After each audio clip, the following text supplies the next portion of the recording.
বাড়িতে যদি অল্প স্বল্প চিকেন বাঁচে তো সেটা দিয়ে ভাবছো কি বানাবে। তো চলো আজকে তোমাদের সাথে শেয়ার করছি রেসিপিটা যে কিভাবে কি বানাবে। খুব অল্প চিকেন লাগে, বেশি চিকেন লাগে না সেটাতে।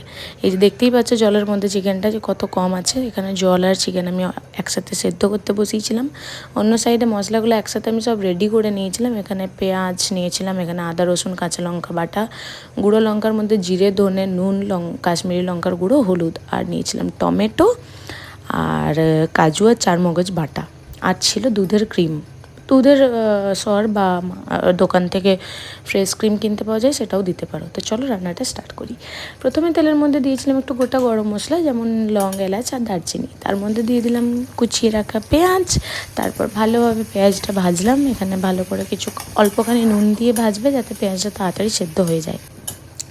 তারপরে এখানে রেখেছিলাম যে পেস্টটা আদা রসুন আর কাঁচা লঙ্কার, এটা দিয়ে দিলাম। তোমরা ঝালটা লঙ্কাটা তোমরা নিজেদের হিসেবে দিও, কে কীরকম ঝাল খাও। তারপর এখানে ভালোভাবে এটাও নাড়াতে থাকবো যতক্ষণ না পুরোটা হয়ে যাবে। তারপর ওটার থেকে তেল ছাড়লে দিয়ে দেবো টমেটো। তারপর ভালোভাবে সবগুলো একসাথে মিক্স করবো আর যত ভালোভাবে কষাতে থাকবো মশলাটা পুরোটা।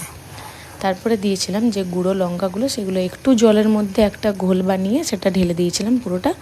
তারপর যতক্ষণ না ভালোভাবে তেল ছাড়বে মশলাটার থেকে, ভালো করে বেশ কিছুক্ষণ সময় নিয়ে গ্যাসের ফ্লেমটা একটু লো রেখে ভালো করে কষাতে থাকবো। এখানে একটু চিনি দিয়েছিলাম যেহেতু রান্নাটা একটু মিষ্টি হবে তাই। তারপর ভালো করে তেল ছেড়ে গেছে মশলার থেকে, দেখতেই পাচ্ছ। দিয়ে দিয়েছিলাম কাজু আর চারমগজের বাটা।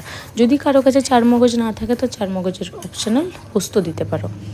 তারপর এখানে ওই যে বয়েলড যে চিকেনটা রেখেছিলাম সেটা ভালো করে হাত দিয়ে ছিঁড়ে ছিঁড়ে ছোটো ছোটো কেটে বা কাঁটা চামচ দিয়ে কেটে নিতে পারো তোমরা, সেটা দিয়ে দিলাম এখানে। যদি মনে হয় খুব শুকনো হয়ে গেছে তখন একটু জল দিয়ে দিও। এখানে কিছুটা তো প্রথমেই সেদ্ধ করার সময় সেদ্ধ হয়ে গেছে, আমি বাকিটা কিছুক্ষণ এখানে ঢাকা দিয়ে সেদ্ধ করে নিয়েছিলাম। জল চাইলে একটু দিও, আমি দিয়েছিলাম একটুখানি জল। যদি খুব শুকিয়ে যায়, যদি বেশি শুকনো না লাগে তখন না হয় জলটা স্কিপ করতে পারো। তারপর এখানে এটা হয়ে যাওয়ার পর একটু রোস্টেড কাসুরি মেথি দিয়ে দিলাম। নিশ্চয়ই ভাবছো যে এখানে ডিমের ব্যবহারটা কোথায়, ডিম সেদ্ধ দেখেছিলে। চলো এবার তোমাদের দেখাই। এইটা পুরোটা ভালোভাবে নাড়াচাড়া করার পর আমি ডিমটা দেখাতে ভুলে গেছি। তো 3টে সেদ্ধ ডিমকে ভালোভাবে কেটে আমি এখানে মিক্স করেছিলাম। আর আমার রান্না প্রায় অলমোস্ট ডান। একদম সবার শেষে হয় ফ্রেশ ক্রিম নয় দুধের সর একটু দিয়ে দেবো, ব্যাস আমার তাহলে রান্না কমপ্লিট। ভালোভাবে এটা মিশিয়ে নাও। তো এটা যে কোনো কিছু ফ্রায়েড রাইস বা রুটি নান যে কোনো কিছুর সাথে, পরোটার সাথে ভীষণ ভালো লাগে খেয়ে, অবশ্যই দেখো। তো চলো আজকের ভিডিওটা এখানেই শেষ করছি, দেখা হচ্ছে পরের ভিডিও।